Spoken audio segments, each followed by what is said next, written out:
महाराज शांतनु कुरु वंश के एक प्रसिद्ध, प्रभावशाली, महापराक्रमी और धार्मिक सम्राट थे। इनकी पत्नी गंगा देवी के गर्भ से 8वें वसु के अंश से भीष्म का जन्म हुआ, किंतु बालक के जन्म के अनंतर किसी विशेष कारण से वे अंतर्निहित हो गई।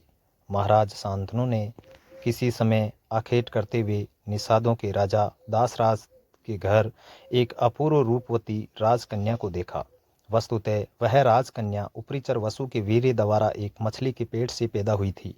निषाद राज बेटी की भांति उसका पालन पोषण करते थे। महाराज ने निषाद राज से अपनी शादी के लिए उस राजकन्या को मांगा, किंतु निषाद राज ने विवाह के लिए एक प्रतिबंध रखा, वह यह कि सत्यवती कुमार ही राजा होगा। महाराज ने इसे स्वीकार नहीं किया और वे राजधानी लौट आए। ये बात किसी प्रकार युवराज भीष्म के कानों में पड़ी। उन्होंने पिता मनोरथ की पूर्ति के लिए ये भीषण प्रतिज्ञा की कि सत्यवती कुमार ही राजा होगा तथा मैं आजीवन ब्रह्मचारी रहूँगा। इस प्रकार सत्यवती का विवाह पिता शांतनु के साथ करवाया। इस भीषण प्रतिज्ञा के लिए इनके पिताजी ने इनको इच्छा मृत्यु का वरदान दिया था। सत्यवती के गर्भ से महाराज शांतनु के 2 पुत्र हुए, चित्रागंध और विचित्रवीर्य। महाराज शांतनु की मृत्यु के पश्चात भीष्म ने चित्रागंध को राज सिंहासन पर बैठाया, किंतु इनकी असामयिक मृत्यु से विचित्रवीर्य को राज्य पद दिया गया। इनकी 2 पत्नियां थीं, अंबिका और अंबालिका, किंतु निसंतान दशा में विचित्रवीर्य की भी असामयिक मृत्यु हो गई। पुत्रों के निधन से तथा वंश परंपरा के अवरुद्ध हो जाने के कारण माता सत्यवती बड़ी दुखी हुई। इन्होंने वंश की रक्षा के लिए अपने प्रथम पुत्र महर्षि वेदव्यास का स्मरण किया।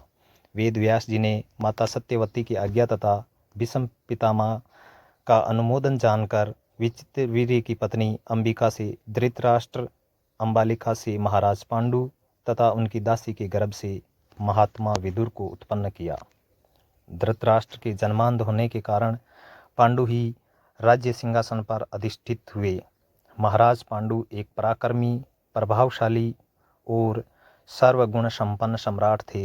इनके 5 पुत्र हुए, जिनमें ज्येष्ठ पुत्र का नाम युधिष्ठिर था। धृतराष्ट्र के 100 पुत्रों में दुर्योधन सबसे बड़ा था। काल की गति से राजकुमारों के पिता की छोटी आयु में ही महाराज पांडु की मृत्यु हो गई। अतः भीष्म पितामह ने राजकुमारों के बड़े होने तक धृतराष्ट्र को ही राज्य संरक्षक के रूप में राज्य सिंहासन का दायित्व दिया। जब 5 पांडव और धृतराष्ट्र के दुर्योधन आदि सब पुत्र युवा अवस्था को प्राप्त हुए, तब राजगद्दी का प्रश्न उठा। महाराज धृतराष्ट्र ने अपने पुत्रों के प्रति पक्षपाती थे। वे छल बल से दुर्योधन को ही राज्य पद पर अभिषिक्त करना चाहते थे, किंतु भीष्म पितामह जैसे परम धार्मिक पूज्य व्यक्तियों तथा प्रजाओं के दबाव के कारण ऐसा नहीं कर सके। दुर्योधन कली के अंश से पैदा हुआ था। वह बड़ा ही दुष्ट, दुराचारी और अधार्मिक व्यक्ति था। वह नाना प्रकार के षड्यंत्रों के द्वारा पांडवों को मारकर निष्कंटक राज सिंहासन चाहता था। महाराज धृतराष्ट्र भी मन ही मन उसके बुरे कृत्यों का अनुमोदन करते थे। महर्षि व्यास, भीष्म पितामह, गुरु द्रोणाचार्य, महात्मा विदुर आदि के पुनः पुनः अनुरोध करने पर भी धृतराष्ट्र ने पांडवों को उनके अधिकार का आधा राज्य नहीं दिया। उन्होंने बाह्य रूप से युवराज युधिष्ठिर को आधे राज्य के राजा के रूप में अभिषेक कर नवनिर्मित वारणावत नगर में भेज दिया। दुर्योधन उस नए राजभवन को जलाकर पांडवों को मार डालना चाहता था। धृतराष्ट्र का भी इसमें अनुमोदन था, किंतु भगवत इच्छा से पांडव लोग किसी प्रकार बच निकले। इसके कुछ समय के बाद द्रौपदी से पांडवों का विवाह हुआ। पांडव अभी जीवित है, ये पता लगने पर दुर्योधन ने पिता से परामर्श कर पांडवों को पुनः हस्तिनापुर में बुलाया। इधर भीष्म पितामह आदि गुरुजनों के आदेश एवं प्रजा के अनुमोदन से 5 पांडवों को खांडवप्रस्थ अथवा इंद्रप्रस्थ नामक स्थान पर राजत्व सौंप दिया। पांडवों ने वहां श्री कृष्ण की सहायता से मय दानव द्वारा एक अद्भुत सुंदर नगरी और राजभवन का निर्माण करवाया।